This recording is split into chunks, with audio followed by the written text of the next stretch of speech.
ও মেয়ে তুমি পর্দা করো পররে হিজাব, নইলে তোমার কবরে হবে ভয়ঙ্কর আযাব।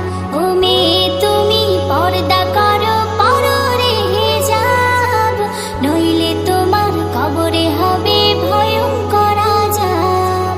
পর্দা হলো নারীর ভূষণ, ঢাকো তোমার দেহের গঠন, তোমায় দেখে পরপুরুষের নষ্ট হয়